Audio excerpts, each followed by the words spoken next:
107.8 गुड़गांव की आवाज सामुदायिक रेडियो स्टेशन। दोस्तों, कहते हैं ना कि हम अगर स्वस्थ रहते हैं तो सारे काम अच्छे से हो पाते हैं। अगर कोई भी परेशानी, कोई भी दिक्कत हुई या फिर हमारा मानसिक स्वास्थ्य ही ठीक ना रहा तो फिर कैसे काम कर पाएंगे। तो इसीलिए हम लेकर आते हैं प्रोग्राम स्वस्थ गुड़गांव की आवाज़ रेडियो पे। नमस्कार दोस्तों, आप सुन रहे हैं गुड़गांव की आवाज़ सामुदायिक रेडियो 107.8 मेगाहर्ट्ज़ और मैं हूँ शर्मिला, लेकर हाजिर हैं प्रोग्राम स्वस्थ गुड़गांव। और आज हमारे साथ प्रोग्राम में हैं डॉक्टर अजय जी, जो कि मानसिक रोग विशेषज्ञ हैं और ये सिविल हॉस्पिटल से हैं। तो डॉक्टर साहब, बहुत बहुत स्वागत है गुड़गांव की आवाज़ रेडियो पे। धन्यवाद जी। दोस्तों को बताना चाहेंगे कि ये लाइव प्रोग्राम है और समय की बात करूं तो 1:31 हो चुके हैं। आज है 6 फरवरी 2025 और आप भी इस लाइव प्रोग्राम में कॉल कर सकते हैं। अगर मानसिक रोग से जुड़ा हुआ कोई भी सवाल है, कोई भी समस्या है आपको या कुछ पूछना चाहते हैं आप, तो कॉल जरूर कीजिएगा। नंबर होगा 88 00 47 50 80, यानी कि 88 00 47 50 80 और दूसरा नंबर होगा 98 73 55 10 78 9873 551078। तो डॉक्टर अजय जी, हम जानना चाहेंगे कि भारत में लोग मेंटल हेल्थ को लेकर अभी भी सीरियस क्यों नहीं है और ऐसा क्यों है? देखिए, मैं आपको बताना चाहूँगा कि मेंटल हेल्थ और फिजिकल हेल्थ अपने आप में दोनों ही बहुत इंपॉर्टेंट हैं, बट शायद हम लोग इसको सीरियस लेते नहीं हैं। जबकि सुसाइड के बारे में आप सबने सुना ही है कि जो भी अपने देश में जो ज़्यादातर मौतें होती हैं उसमें टॉप 3 में सुसाइड भी आती है। और सुसाइड अपने आप में सीधा मानसिक स्वास्थ्य से जुड़ी होती है जी, लेकिन हम उसको फिर भी सीरियस लेते हैं क्योंकि लोगों में अंदर वो अवेयरनेस नहीं है। वो मानते हैं कि जो मानसिक रोग है वो अपने आप में कमजोरी की निशानी है, जिसके बारे में बात करना लोग डरते हैं। जब भी उसके बारे में बात करते हैं कि हमें किसी भी मानसिक रोग एक्सपर्ट से मिलना चाहिए, तो लोग उसका मजाक बनाते हैं कि आप शायद कमज़ोर हैं। जबकि हम सबको ये चीज़ समझनी चाहिए कि मानसिक रोग कोई कमजोरी नहीं है, ये भी एक तरह से एक मेडिकल इलनेस है जिसका कि इलाज संभव है और उसके इलाज के लिए जाना चाहिए। मैं आपको साधारण भाषा में यही कहना चाहूँगा कि केवल और केवल कारण ये है कि हम अवेयर नहीं है इसके बारे में, हम इसके बारे में बात ही नहीं करना चाहते। जब हम बात करना चाहेंगे और अवेयरनेस बढ़ेगी तो लोग आएंगे इसके बारे में। जी, यानी कि जागरूकता होनी सबसे ज़्यादा जरूरी है और डिस्कशन करना कि अगर हम अपने परिवार के सदस्यों से या अपने साथियों से इस बारे में बातचीत करेंगे तो शायद इसका इलाज भी संभव हो और एक दूसरे की मदद भी कर पाएं। जी डॉक्टर साहब, आज के समय में भारत में सबसे कॉमन मेंटल हेल्थ इशू कौन कौन से हैं? देखिए मैम, ज़्यादातर जो केस आते हैं वो डिप्रेशन और एंग्जाइटी के हैं, क्योंकि आप देख ही रहे हैं आज का जो तेज़ दौर है उसमें जहाँ तक हम देखते हैं इतना स्ट्रेस है, लोग हर चीज़ को लिए कंपेयर करना चाहते हैं अपने दोस्तों के साथ। सोशल मीडिया जो बढ़ रहा है उसमें देखते हैं कि हर कोई कुछ ना कुछ लाइफ में अच्छा कर रहा है और हम जाने अनजाने में एक दूसरे से खुद को कंपेयर करने लग जाते हैं, जिसके चलते कि स्ट्रेस बढ़ता है और लोगों को डिप्रेशन जैसी और एंग्जाइटी जैसी बीमारियाँ होती हैं। यानी कि तुलना और तुलना वो ये ज़रूरी नहीं है कि सिर्फ जॉब में है, वो पढ़ाई में भी है, नौकरी में भी है। शायद हो सकता है कि आगे बढ़ने में शायद सभी चीज़ों की तुलना लोग करने लगे ना, उससे शायद ज़्यादा परेशानियां, दिक्कतें बढ़ने लगें। बिल्कुल जी दोस्तों, आप सुन रहे हैं गुड़गांव की आवाज़ रेडियो पे प्रोग्राम स्वस्थ गुड़गांव और हमारे साथ प्रोग्राम में है डॉक्टर अजय जी, जो कि मानसिक रोग विशेषज्ञ हैं। ये लाइव प्रोग्राम है तो आप कॉल कर सकते हैं, अभी प्रोग्राम में जुड़ सकते हैं। समय की बात करूँ तो 1:34 हो चुके हैं। प्रोग्राम में जुड़ने के लिए नंबर होगा 88 00 47 50 80, यानी कि 88 00 47 50 80 और दूसरा नंबर होगा 9873 551078, यानी 98 73 55 10 78। डॉक्टर साहब, नॉर्मल स्ट्रेस और मेंटल हेल्थ समस्या में क्या अंतर है? क्या जो स्ट्रेस है उसको मानसिक बीमारी के रूप में लेंगे? देखिए, स्ट्रेस बहुत ही नॉर्मल है, क्योंकि अगर आप स्ट्रेस नहीं लेंगे तो शायद प्रोडक्टिविटी भी नहीं होगी। अच्छा। जब तक आप किसी चीज़ के दबाव में नहीं आएंगे। जैसे हम एक साधारण एग्जांपल लेते हैं कि जब आपके एग्जाम्स हैं, अगर आप बिल्कुल स्ट्रेस फ्री रहेंगे तो शायद पढ़ेंगे नहीं। हाँ। लेकिन अगर उस स्ट्रेस से आपके जो एजुकेशन का टाइम या फिर स्टडी का जो टाइम है 4 घंटे से बढ़कर 8 घंटे है, तो ये एक अच्छी स्ट्रेस है कि अच्छा। आपने जहाँ 5 घंटे पढ़ना था लेकिन अब एग्जाम टाइम्स हैं तो आपने स्ट्रेस में 8 घंटे पढ़ा और आपके मार्क्स भी अच्छा है, तो उस स्ट्रेस ने आपकी प्रोडक्टिविटी बढ़ाई। लेकिन अगर यहीं दूसरी तरफ हम सोचें कि मैं रोज 5 घंटे पढ़ रहा था लेकिन अब एग्जाम आ गए हैं, इतना तनाव है, मुझे समझ में नहीं आ रहा कि मैं क्या करूं जी, कहाँ से शुरू करूं, कहाँ खत्म करूं, पढ़ूं कि नहीं पढ़ूं, और फिर बस किताब के सामने बैठे हैं लेकिन अंदर कुछ जा नहीं रहा है और आपके स्कोर भी डाउन हो जाते हैं, तो ये एक बुरा स्ट्रेस है जिससे कि आपकी प्रोडक्टिविटी गिर रही है।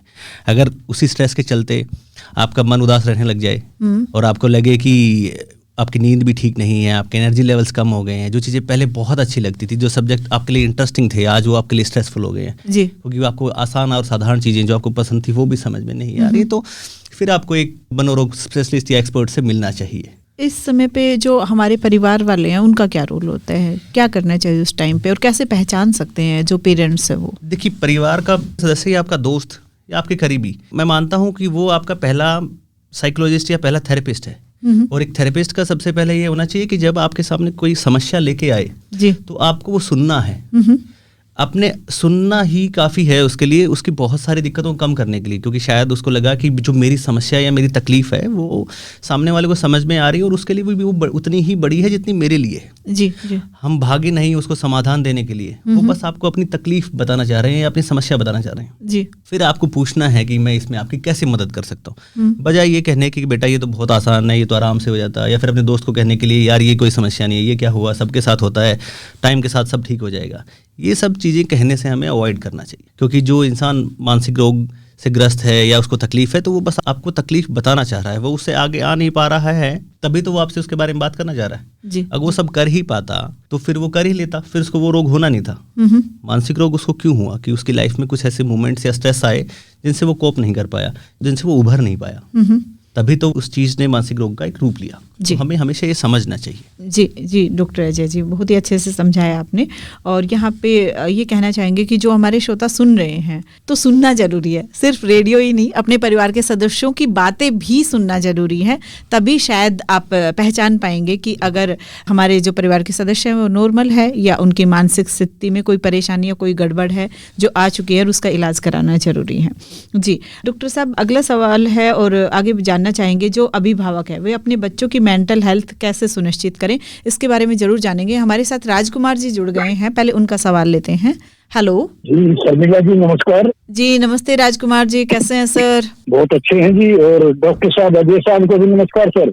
नमस्कार जी। नमस्कार सर, एक सवाल है मेरा, जैसे एक तो नींद में गड़बड़ाना जी, और एक भूल जाना हर चीज को, जैसे सामान रख दिया हमने गाड़ी में, मैं ड्राइवर हूँ जी, कई बार सामान रख देता हूँ और भूल जाता हूँ, और घर में भी ऐसी सिचुएशन है जी, ये सामान रख दिया वहाँ पे, अगले दिन भूल जाऊंगा जी, या कुछ ही घंटों में भूल जाऊंगा, ये मनोरोग की क्या दिक्कत है? अच्छा राजकुमार जी, देखो किसी बात के लिए भूल लगना कोई बीमारी नहीं है, कोई मानसिक रोग नहीं है, लेकिन अगर आप ये याद नहीं कर पा रहे हैं कि आपने सुबह क्या काम किया था, क्या खाया था, आपके आसपास जो लोग हैं उनका नाम आप भूलने लगे हैं, याद दिलाने के बाद भी याद नहीं आ रहा है, तो ये एक मानसिक रोग हो सकता है। लेकिन जो आपने अभी मुझे कॉल पे समझाया है, ये याददाश्त की तकलीफ नहीं है, ये बस भूल लगना है। कई बार क्या होता है कि आप रोज़मर्रा के कामों में इतने उलझे होते हैं कि आप उस चीज़ को इतना ध्यान से सोचते नहीं हैं। आपने अपने फ़ोन को गाड़ी में रखा, लेकिन उसको रखते हुए आपने ध्यान नहीं दिया। वहीं अगर आपने अपनी गाड़ी को चलाते हुए किसी कॉस्टली कोई एक्सपेंसिव चीज़, जैसे कि आपके हाथ में पहनी होगी शायद कोई सोने की अंगूठी हो या कोई बहुत महंगा फ़ोन हो, जब आप उसको रखोगे वो आपको ज़रूर याद रहेगा, क्योंकि उसको रखते वक्त आप याद रखेंगे, आप ध्यान देंगे।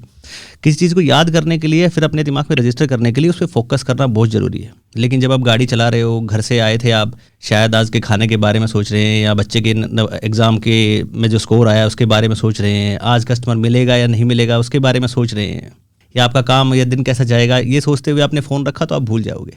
तो ये मानसिक रोग नहीं है। लेकिन हाँ, अगर बार बार कोई चीज़ ऐसी होती है जो आपको समझ में नहीं आ रही कि क्यों हो रहा है, और उसके चलते आपके जो रोज़ के काम हैं उनमें खलल आ रहा है, तो आपको अपने किसी भी आसपास जो भी मानसिक रोग एक्सपर्ट हैं उससे मिलना चाहिए। कई बार खाली मिलने भर से ही आपकी बीमारी का या आपकी समस्याओं का समाधान मिल जाता है। जी, जैसे रास्ते में चल रहे हैं बहुत से आदमी देखते हैं जी, बगैर फोन के लिए बातें करते बड़बड़ाते जाते हैं जी, आपस में अपने आप से बतलाते हैं जी, वो क्या रोग मनोरोग होता है क्या? देखिए सर, एक बात समझिए राजकुमार जी, हर चीज़ एक मानसिक रोग नहीं है, लेकिन हर चीज़ मानसिक रोग हो सकती है। उसको हम मानसिक रोग तब कहेंगे जब उस चीज़ के चलते आप अपने रोज़मर्रा के जो काम है वो ठीक से नहीं कर पाते हैं। अब सोचिए कोई आदमी अपनी गाड़ी में बैठा है और बात करते हुए जा रहा है, हो सकता है वो किसी प्रोग्राम में जा रहा हो जहाँ उसको कोई स्पीच देना हो, वो उसको याद करने की कोशिश कर रहा हो। हाँ जी। हो सकता है कोई बच्चा है, उसका एग्जाम है, वो मन में वो चीज़ें गुनगुना रहा हो, याद कर रहा हो उन चीज़ों को, है ना। या फिर कोई अच्छा गाना सुन रहा था, हो सकता है उस गाने को गुनगुना रहा हो। तो इसका मतलब ये नहीं है कि मानसिक रोग है जी। और ये भी हो सकता है ना राजकुमार जी कि आप कोई चीज़ याद कर रहे हो, जैसे कि सर ने बताया कि बच्चे हैं वो तो पढ़ाई की चीज़ें याद करेंगे, लेकिन आप अपना जैसे घर में से ही फ़ोन आया हो कि 4 चीज़ें लेके आनी है, तो आप ध्यान कर रहे हो कि हाँ ये सामान तो आज लेके ही जाना पड़ेगा, है ना, नहीं तो डांट लगेगी घर में जाके। जी, लेकिन शर्मिला जी मैं भूल जाता हूँ, बिल्कुल मेरे को ये बड़ी समस्या है। सर मैं भी सर से अगला सवाल पूछती हूँ, आप दोबारा से जरूर जुड़िएगा Rajkumar ji. Thank you programme में जुड़ने के लिए, क्योंकि सवाल तो आपके दिमाग में अभी और भी आएंगे, मेरे को पता है। जी जी जी जी, नमस्कार सर। नमस्कार नमस्ते जी। यहाँ पे सर जानना चाहूंगी कि क्या एक उम्र होती है जो कि हम कोई चीजें रख के भूलने लग जाते हैं, या फिर ये मानसिक स्थिति ही होती है जो कि हम भूलने लगते हैं? क्योंकि कई बार हमने देखा कि जैसे जैसे उम्र बढ़ने लगती है, जैसे घर में माँ को दादी को देखा है तो कहती थी हाँ अब तो उम्र हो गई, मैं तो ये चीज रख के ही भूल गई, तुम्हें याद दिलाना पड़ेगा। जी, जी, जी। तो क्या ऐसी कोई उम्र सीमा होती है जो हम सामान रख के भूलने लगते हैं? हाँ शर्मिला जी, आपने बिल्कुल सही कहा। हाँ, मेडिकली हम ये चीज़ मानते हैं कि जो लोग 60 की उम्र से ऊपर हैं उनमें डिमेंशिया या भूलने की बीमारी होने का खतरा बढ़ जाता है। हाँ, कुछ लोगों में 60 से पहले भी होता है, पर ज़्यादातर लोगों में 60 से बाद ही होता है। तो इसलिए ज़्यादातर जो यंग लोग आते हैं हमारे पास जो 60 से पहले हैं, उनको हम मोस्टली यही समझाते हैं या यही बताना चाहते हैं कि याददाश्त की दिक्कत आना स्वाभाविक नहीं है इस उम्र में। अच्छा। हाँ, लेकिन एंग्जाइटी के चलते, डिप्रेशन के चलते, अटेंशन कम होने की वजह से भी आप चीज़ें भूल जाते हो। याददाश्त की बीमारी और भूल लगना अलग अलग चीज़ें हैं। जी जी। प्रकाश जी हमारे साथ जुड़ गए हैं सर। हेलो शर्मिला जी को नमस्ते। जी नमस्ते सर, कैसे हैं आप प्रकाश जी? हमारे डॉक्टर साहब आए हैं, अजय जी को मेरा प्यारा बड़ा नमस्कार। नमस्कार प्रकाश जी। सर ये आपका प्रोग्राम सुन रहा था जी, काफी रोचक लगा मेरे को भी, बहुत ही अच्छा आपने टॉपिक लिया ये। और ये सर जो मानसिक रोग जो होते हैं ये सर कई प्रकार के होते हैं, एक प्रकार के तो होते नहीं है जी। कुछ तो जैसे छोटे मोटे रोग होते हैं, जैसे बच्चे को होगा, पढ़ाई का हो गया, कुछ हो गया, ये तो आम बात है, मतलब हो ही जाता है थोड़ा बहुत। अभी सर मैं एक अपना बता रहा हूँ, मैं एक बार छुट्टी काट के जा रहा था, 97-8 की बात है जी। गाड़ी में था, मैं छुट्टी काट के बाद फिर घर जा रहा था, तो गाड़ी आगे डिलमेंट हो गया गाड़ी का, रेलगाड़ी का। तो उसके आगे वाले 2 इंजन से उतर के नीचे गिर गए पटरी से अलग, और पीछे के 5 डब्बे वो पलटी खा गए थे। उसमें मैं भी था, मैं भी नीचे दब गया था। मैं कैसे करके निकला बाहर, तो गर्दन वर्दन में चोट आई, तो देखा बाहर निकला तो मतलब पूरी 5 डब्बे ऐसे दूर दूर बिखरे हुए थे लाइन से। तो हमने क्या किया, चलो हम तो बच गए, हम स्टाफ वाले थे 2-3 और मेरे साथ, मतलब अपन तो बच तो गए, चलो लगी है थोड़ी बहुत है। तो हमने गाड़ी में से पैसेंजरों को निकाला, तो पकड़ के खींच के एसी के डब्बे मतलब तोड़ के शीशे, कोई बाथरूम में था, बहुत सारे आदमी हमने निकाले थे। लेकिन सर मेरे को जो चोट लगी गर्दन में, काफी दिन तो मैं एडमिट रहा था। और सर उसके बाद जो है ना, मेरे को वही मनोरोग आप बोलते हो ना, वो ऐसी दहशत मन में होगी, जैसे मैं जैसे गाड़ी के नजदीक जाऊँ ना तो मेरे को वही सीन याद आता था। जी जी जी। सर मैं काफी परेशान हुआ, मैं 6 महीने छुट्टी नहीं गया था। जी प्रकाश जी। गाड़ी में बैठूं तो वही सीन याद आवा मेरे को। तो मैं 6 महीने तक मैं छुट्टी नहीं गया। तो स्टाफ वाले बोले भैया ऐसे छुट्टी नहीं जाओ, तो कैसे, मतलब यार दिल में बस ऐसा हो गया मेरे को। तो एक डॉक्टर साहब, मनोवैज्ञानिक डॉक्टर के पास गया था मैं जी। उन्होंने मतलब थोड़ा मेरे को धीरे ऐसे सलाह दिया, तो मेरा दिल एकदम साफ हुआ।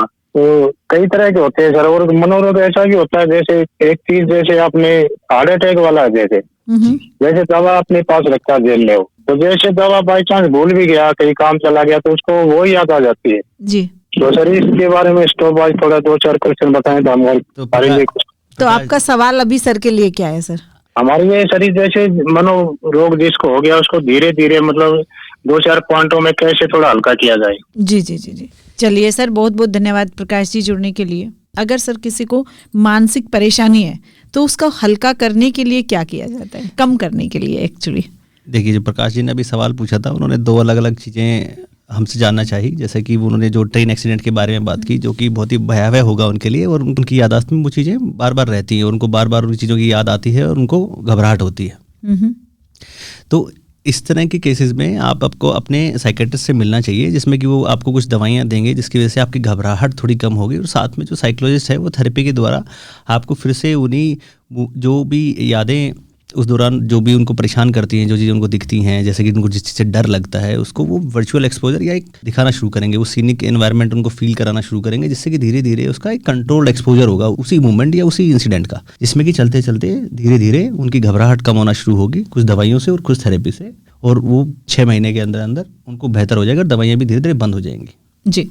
तो इसके लिए ये कह सकते हैं कि डॉक्टर्स के पास जाना जरूरी है और तभी इस समस्या का समाधान हो सकता है। बिल्कुल बिल्कुल, जो आपने अभी बताया उसमें, जब मैं जैसे पहले भी आपको ये चीज़ कह रहा था, सुनने में हमारे लिए चीज़ बहुत छोटी हो सकती है, लेकिन अब वो जो भी ट्रेन एक्सीडेंट है, जो इनके साथ 5 लोग थे जिन्होंने देखा, जरूरी नहीं है हर किसी को वैसे ही विचार या ख्याल अभी आ रहे होंगे, लेकिन प्रकाश जी को आ रहे हैं और जिसकी वजह से वो अपने काम को ठीक से कर नहीं पा रहे हैं जी। तो उनको किसी न किसी मानसिक रोग एक्सपर्ट से जाके मिलना चाहिए और मदद लेनी चाहिए। इसमें मदद की जा सकती है, इसका इलाज संभव है जी। तो यहाँ पे सर हम ये भी जानना चाहेंगे कि जब हमारे सामने कोई भी हादसा होता है ना, और हादसा होने के बाद अगर कुछ प्रॉब्लम आती है तो उस टाइम पे क्या डॉक्टर के पास जाएं? क्योंकि कई लोगों को देखा कि घर में जब कुछ हादसा हो जाता है तो उनकी जो पहले वाली सिचुएशन है वो नहीं रहती, उनकी सिचुएशन बदल जाती है। उनका काम करने का तरीका, उनका बोलने चालने का तरीका, बहुत सारी चीज़ों में बदलाव होता है। तो उस टाइम पे आप क्या कहना चाहेंगे? उस जो स्थिति के जो लोग हैं उनके लिए आप क्या कहना चाहेंगे? देखिए शर्मिला जी, जिंदगी में जब कुछ बड़े पड़ाव आते हैं या कुछ दुर्घटनाएं आती हैं उसके बाद कुछ मानसिक दिक्कतें होना स्वाभाविक है जी। अब अगर हमारे घर में कोई बड़ा नुकसान होता है या किसी, वो चाहे पैसे का नुकसान हो, किसी घर के परिवार के किसी मेंबर का नुकसान हो, कोई इंसान हमें छोड़कर चला जाए तो उसमें दुख होना स्वाभाविक है जी। लेकिन अगर उसी मरीज को वो एक लंबे टाइम तक, अगर हम कहें कि जैसे किसी घर में किसी की डेथ हो जाती है तो 2 हफ्ते या फिर 2 हफ्ते से 2 महीने तक दुख होना, उस इंसान का याद करना एक नॉर्मल चीज़ है।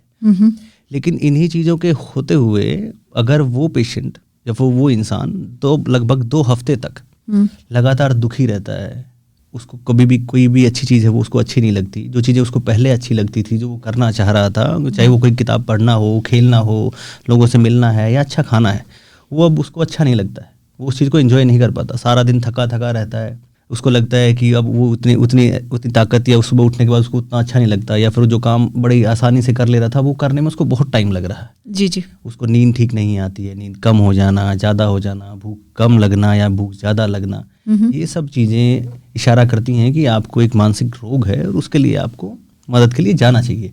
और हाँ, शायद इस प्रोग्राम से भी हम यही मैसेज कन्वे करना चाह रहे हैं कि जब जब आपको लगता है कि कोई भी बीमारी जो आपको समझ नहीं आ रही है कि ऐसा क्यों हो रहा है। सर अगले श्रोता हमारे साथ जुड़ गए हैं। हेलो। नमस्ते मैडम। नमस्ते मदन लाल जी, कैसे हैं सैनी साहब? बढ़िया मैडम। जी जी, कहिए सर, क्या सवाल होगा सर के लिए?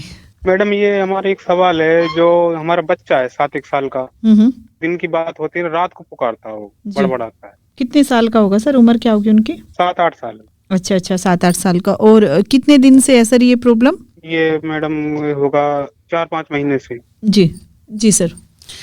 जी मदन लाल जी, ये इस तरह की बीमारियां होती हैं जब कुछ लोग नींद में बातें करते हैं तो क्या होता है कि कुछ मरीज गहरी नींद में नहीं जाते हैं, जिसके चलते वो जो दिन में जो भी चीज़ें हुई होती हैं कई बार उनके बारे में बात करते हैं, या फिर जो वो सपना देख रहे होते हैं उसके बारे में भी बात कर रहे होते हैं। ज़्यादा घबराने वाली बात नहीं है इसमें, पर हाँ, इसका इलाज लेने के लिए आप अपने आसपास जो भी सरकारी अस्पताल है या भी जो भी मानसिक रोग विशेषज्ञ है उससे मिल सकते हैं और इसका इलाज संभव है। जी सर।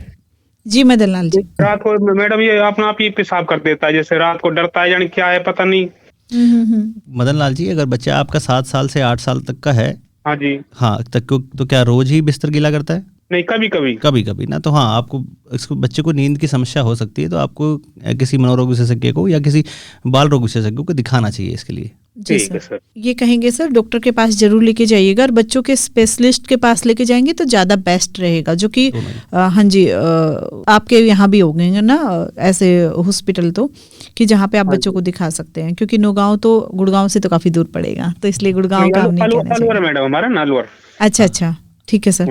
हाँ हाँ, जरूर दिखाइएगा सर। थैंक यू जुड़ने के लिए। बहुत अच्छा मैडम, वो बहुत अच्छा मैडम डॉक्टर है, बहुत अच्छे madam ji, thank you sir. दोस्तों आप भी हमारे साथ इस प्रोग्राम में जुड़ सकते हैं। अभी ये लाइव प्रोग्राम है। हमारे साथ प्रोग्राम में भाग लेने के लिए नंबर होगा 88 00 47 50 80, यानी कि 8800475080।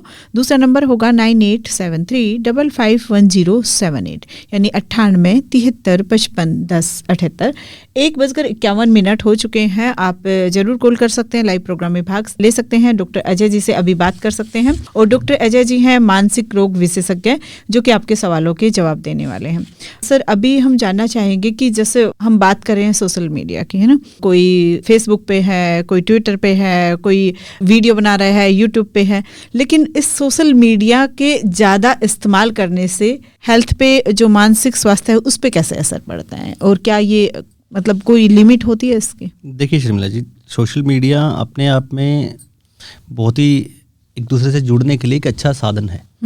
आप एक दूसरे से कनेक्ट कर सकते हैं, जी लेकिन जहाँ कोई चीज़ें अच्छी होती हैं उसके साथ शायद कुछ बुराइयां भी जुड़ी होती हैं। अगर आप उसको ठीक तरीके से इस्तेमाल नहीं करेंगे, आप अपनी प्राइवेसी को इम्पोर्टेंस नहीं देंगे, आप नहीं देखेंगे कि आपके जो भी कंटेंट है उसको कौन कौन देख पा रहा है या फिर किस कंटेंट को आप देख रहे हैं, एक ही तरफ से कनेक्शन हुआ, अब आपने देखा है उसमें, अब आप उससे क्या इन्फॉर्मेशन ले रहे हैं क्या नहीं ले रहे। अगर आप उस दौरान दुखी हैं और अपने हर इंसान को जो भी आपके खुश दोस्त हैं उनके पोस्ट को देख के परेशान हो रहे हैं, उनके साथ कंपेयर करना शुरू कर रहे हैं कि वो लोग कहाँ पहुँच गए हैं, मैं क्या कर रहा हूँ, मुझे भी इतना ही करना है कि नहीं करना है। और शायद कभी कभी आप दुखी होंगे तो ये भी सोचते होंगे कि शायद जो भी सोशल मीडिया पे हैं वो सारे ही लोग खुश हैं और मैं ही परेशान हूँ। जी जी। आप अननेसेसरी चीज़ों को स्क्रॉल करते रहेंगे, सारी रात जागते रहेंगे, स्क्रीन टाइम बढ़ जाएगा, ठीक से सोएंगे नहीं, खाने का टाइम नहीं रहेगा जी। तो स्वाभाविक है कि आपके मानसिक स्वास्थ्य पे दिक्कत आएगी। लेकिन अगर आप उसको जिम्मेदारी से इस्तेमाल कर रहे हैं तो दिक्कत नहीं होगी। लेकिन शायद कितने ही लोग हैं जो इस चीज़ को समझते हैं। हमारे घरों में शायद जो बड़े लोग हैं घर में जो कि शायद समझदार, जिनको हम समझते हैं, बच्चों को हम मान लेते हैं नादान है, तो कितने ही पेरेंट्स हैं जो सोशल मीडिया से को अवॉइड कर रहे होंगे या फिर खाना खाते हुए टीवी नहीं देख रहे होंगे या फिर सारा दिन बैठ के चीज़ें स्क्रॉल नहीं कर रहे होंगे, शॉर्ट वीडियोस नहीं चला रहे होंगे। जी जी। तो अगर हम सोशल मीडिया को ठीक जिम्मेदारी से इस्तेमाल करेंगे तो कोई दिक्कत नहीं है, लेकिन अगर गैर जिम्मेदाराना चीज़ें रखेंगे तो शायद उससे नुकसान होगा ही होगा। यानी कि लिमिट होनी चाहिए, किसी भी चीज़ की लिमिट से ज़्यादा है तो फिर वो परेशानी का कारण भी बन सकते हैं। देखिए आप जैसे कि सोशल मीडिया में आजकल सबसे ज़्यादा लोग क्या यूज़ करते हैं, शायद इंस्टाग्राम और शॉर्ट वीडियोस। उसमें क्या होगा कि आप बहुत ही रैंडम, बहुत ही छोटा छोटा कंटेंट देखते रहते हैं जिसमें ना तो आपका अटेंशन स्पैन होता है, ना तो उस पर आप फोकस कर पाते हैं, ना उन चीज़ों को रजिस्टर कर पाते हैं।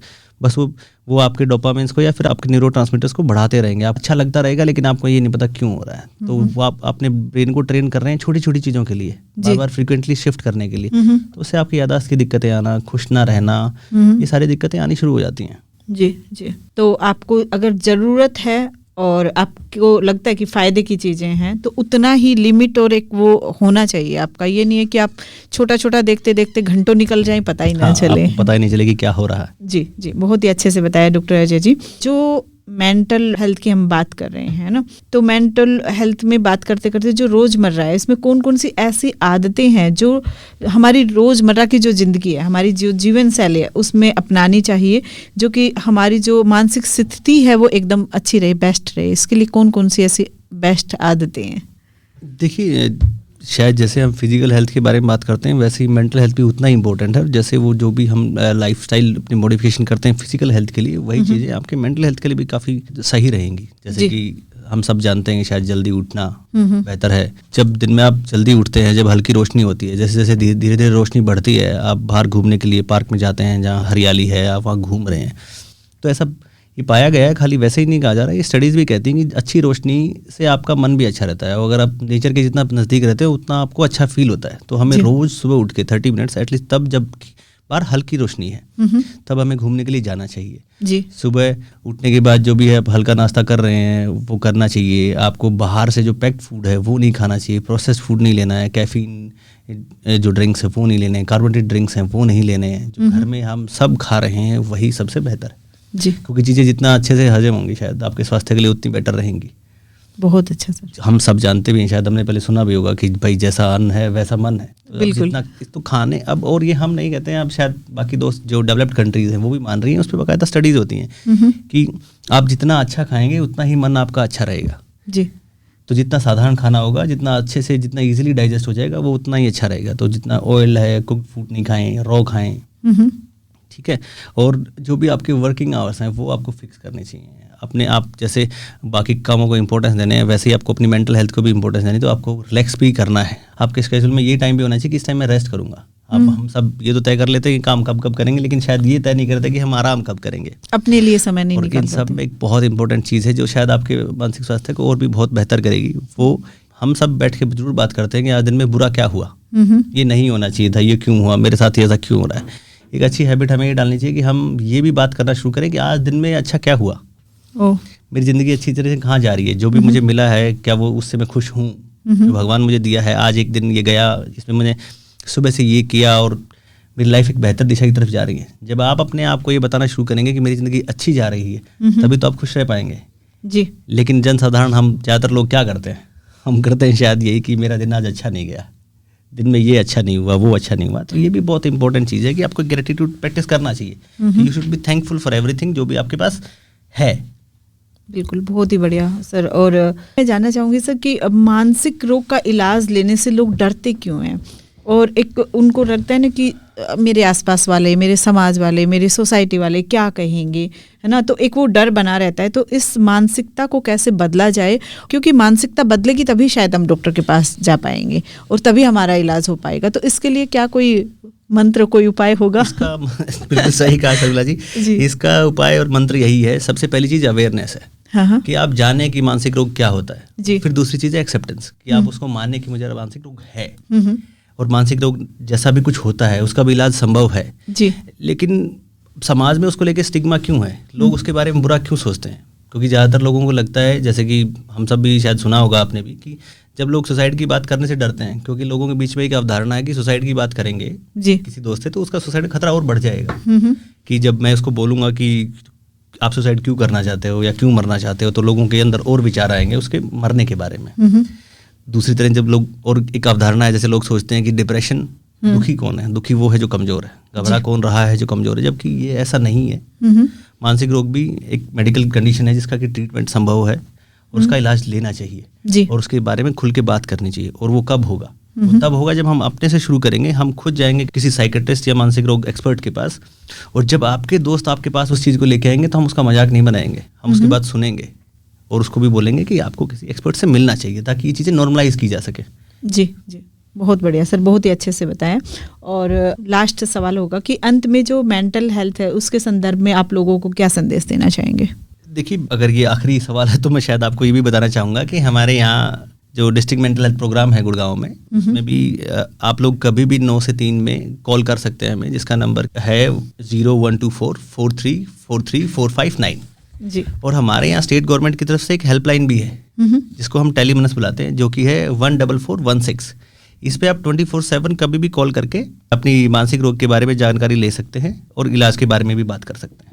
सर आपने बताया 14416 जी, और दूसरा नंबर भी एक बार दोबारा से रिपीट करेंगे? 0124 4343 459 459 जी। तो जो भी हमारे श्रोता भी सुन रहे हैं, अगर नोट नहीं कर पाए हैं तो गुड़गांव की आवाज़ रेडियो के पास ये नंबर नोट हो गया है।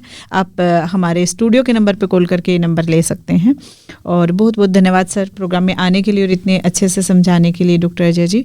और मेरे को लगता है काफ़ी सारे सवाल मेरे छूट गए हैं, तो दोबारा से आपको आना होगा और हमारे श्रोताओं के भी काफ़ी सारे सवाल होंगे जो अभी शायद वो सोच रहे होंगे कि अभी तो सुन लेते हैं सर को, फिर दोबारा से सवाल करते हैं, इसलिए हमने अपना नंबर छोड़ा आगे। जी जी बिल्कुल, बहुत ही अच्छा लगा कि आप आए और आपने समय निकाला हमारे श्रोताओं के लिए और हमारे लिए। बहुत बहुत धन्यवाद सर। जो भी हमारे श्रोता सुन रहे हैं उनसे कहना चाहेंगे कि अगर आपको कोई भी मानसिक परेशानी है, कोई भी दिक्कत है, या आप अपने परिवार के किसी सदस्य या पड़ोसी को ऐसा महसूस कर रहे हैं कि पहले से काफ़ी सारे बदलाव उनमें आ गए हैं, वो वाले बदलाव जो उनके लिए भी सही नहीं है और उनके परिवार के लिए भी सही नहीं है, तो आप ज़रूर इस नंबर पे कॉल कर सकते हैं 14416, या फिर आप कॉल कर सकते हैं 0124 यानी कि 0124 434345 पे कॉल कीजिएगा। जरूर आपकी समस्या का समाधान किया जाएगा। देखिए, फ़ोन पे समस्या का समाधान नहीं होगा, डॉक्टर के पास तो जाना ही पड़ेगा। तो उसके लिए थोड़ा सा कदम उठाइए, और जो बंदा आपको परेशान लग रहा है, हो सकता है आपका दोस्त है, परिवार का सदस्य है, रिश्तेदार है, तो उनकी मदद कीजिएगा, वो आपका फ़र्ज बनता है। तो अभी फ़िलहाल के लिए मैं शर्मिला चलती हूँ, लेकिन आप कहीं मत जाइए, सुनते रहिए गुड़गांव की आवाज़ सामुदायिक रेडियो 107.8 मेगाहर्ट्ज़। आपकी आवाज़, आपका रेडियो। नमस्कार। गुड़गांव की आवाज़ 107.8।